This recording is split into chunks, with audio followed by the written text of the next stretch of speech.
Olá, vamos à solução. Problema 13 da lista. Então, o problema 13 da lista ele pergunta qual é a razão entre as forças que o fio 1, entre as forças magnéticas, né? Entre o fio 1 e o fio 2, tá? Ou seja, a força que o fio 1 exerce, né, no fio 2 é dividido pela força que o fio 2 exerce no fio 1. Né? Ele quer saber quanto que vale essa razão aí. Mas antes disso, a gente vai usar as regras das mãos, tá? A gente vai determinar como está o campo elétrico em cada fio. Tá? Para isso a gente tem de usar a regra da mão direita. Né? Sempre que a gente tiver que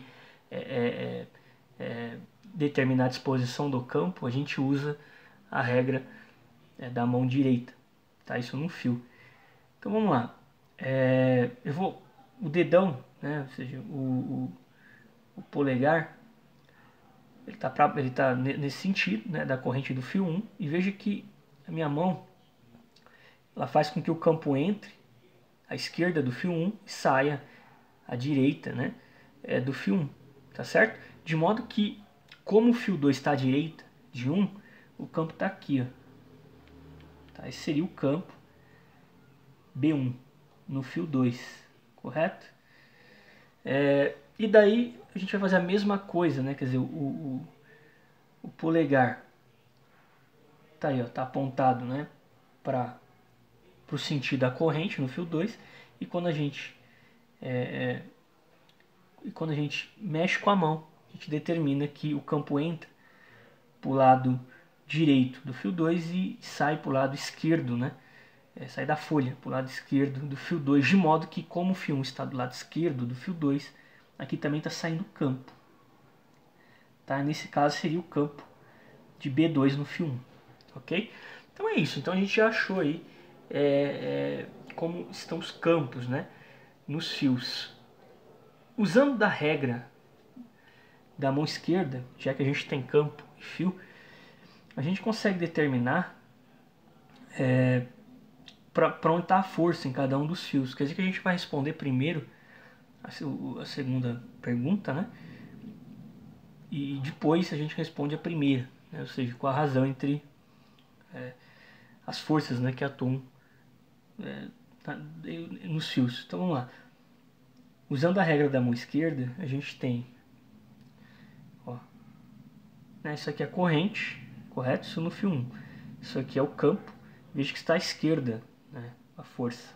O polegar está para a esquerda, de modo, né, que você tem que a força que atua aqui, portanto, né, a força que 2 exerce 1 está para a minha esquerda.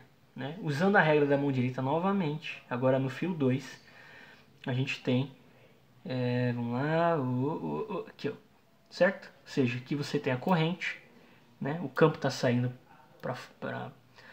tá saindo perpendicular à folha do papel, e aqui, ó, novamente, o polegar está para a minha direita, né? Então tá aí, ó. Então a força que 1 exerce em 2, uma força para a direita. Então, se você for ver, né, eles estão se afastando. Se os fios estão se afastando, quer dizer que a força é de repulsão, tá? Então tá aí já respondido o segundo item, né? Agora a razão entre as forças, quanto que vale, né, a força que 2 faz em 1, quanto que vale a força que 1 faz em 2, tem duas formas aí de responder, tá? A primeira, né, que eu acho que é mais intuitivo para vocês, é usando fórmula, tá? Aqui eu coloquei duas fórmulas, né? Isso aqui é a fórmula do campo magnético, tá certo? Depende da corrente que atravessa o fio, né? E da distância para a qual você vai calcular esse campo magnético, tá? E aí você tem a força magnética, que é o Bill seno θ, tá? O θ aqui, o seno θ vale 1. Por quê? Porque o campo magnético e a corrente, se você olhar aqui, ó, o ângulo é de 90 graus, né? Uma vez que o campo magnético para os dois fios está saindo da folha do papel numa direção perpendicular a essa folha, então é perpendicular à corrente, tá? Então seno de 90 é 1. Tá, dito essas coisas, eu vou aplicar essas duas fórmulas combinadas e vou encontrar a força que 2 faz em 1 e a força que 1 faz em 2, de modo que eu não vou colocar aí, eu não vou colocar os valores, tá?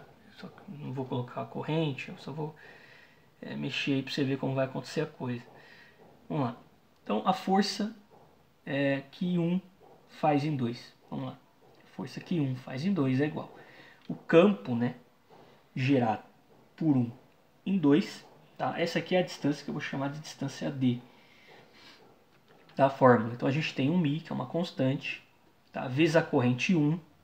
Vou colocar 1 aqui, né? Ou seja, a corrente que está atravessando o fio 1, ok?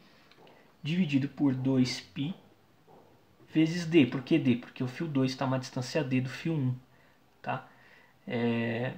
Veja que a força está aqui. Então, vamos lá, 2πd. Vezes, isso aqui é a corrente que atravessa o fio 2. Então, I2, ok?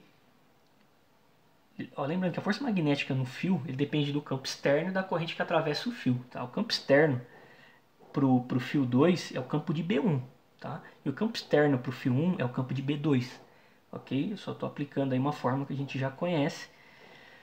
Vezes L, que é o comprimento dos fios, que segundo ele é o mesmo, tá? Vou colocar L aqui, ok? De modo que isso aqui fica, eu vou só juntar, μ vezes corrente 1, corrente 2, L sobre 2πd. Guarda essa informação aqui, tá? Ok. Agora a gente vai calcular a força que 2 faz em 1, tá ok? A força que 2 faz em 1, vamos lá. Seria campo de 2, né? No caso aí, cadê aqui? Aqui 2 em 1, campo de 2. No caso seria então μ vezes a corrente que atravessa o fio 2, que é I2 sobre 2πd. Estou aplicando a fórmula. Agora para encontrar o B2, tá? No fio 1. Vezes a corrente que atravessa o fio 1. Então eu vou colocar a corrente do fio 1 vezes L. De modo que isso aqui é igual a μ vezes I2 vezes I1 dividido vezes L dividido por 2πd. Se você der uma olhada e comparar essas duas expressões que a gente chegou, né, você só tem a diferença. Aqui você tem um μ, você tem um L, μ, L, 2π sobre D, enfim. Você tem só a permutação das correntes, correto ou não? Aqui aparece I1 vezes I2, aqui 2 vezes I1. E a gente sabe que o produto, né, o produto dos termos, a ordem desses produtos não altera o resultado. Né? Quer dizer, se eu multiplicar I1 vezes I2, é a mesma coisa, equivale a multiplicar I2 vezes I1. De modo que essas duas expressões, ou seja, F1 tem de ser igual então a F2,1. Quer dizer que essas forças elas são iguais, uma vez que você só alterou aí a posição da corrente no produto, né? E a gente conhece a propriedade aritmética que nos garante que a ordem dos fatores não altera o resultado, né, num produto, ok? Então, é isso aí, essa é uma forma de ver, né? Quer dizer, a gente viu que de fato são iguais, tá? Usando aí de fórmulas que a gente aprende no curso, né? Uma outra forma de a gente também não ter de fazer conta e de forma muito objetiva e rápida responder a pergunta é percebendo que as forças, né, entre os fios, elas são forças de terceira lei de Newton, né? Então, se elas são forças de terceira lei de Newton, o que ocorre? Elas vão ter a mesma direção, e veja que F1 e F2 têm a mesma direção. Os sentidos vão ser opostos, você veja que F2, F2,1 e F1,2 são opostos, tá certo? Um está para a esquerda, outro está para a direita. Atuam em corpos distintos, né? De fato, né? A força que 2 faz em 1 atua em 1, e a força que 1 faz em 2 atua em 2, né? Então, assim, elas têm todas as características de força de terceira lei de Newton. Inclusive, a gente está vendo agora um módulo, né? Tem que ter o mesmo módulo, senão não seria força de terceira lei de Newton. Então, a forma de matar o problema é perceber, né, que forças entre fios são forças de terceira lei de Newton. Tá? Daí a gente não precisaria fazer aí todas essas contas, mas eu procurei mostrar que isso realmente acontece. Tá? Então fica aí a dica, espero que você tenha entendido. Obrigado e bons estudos.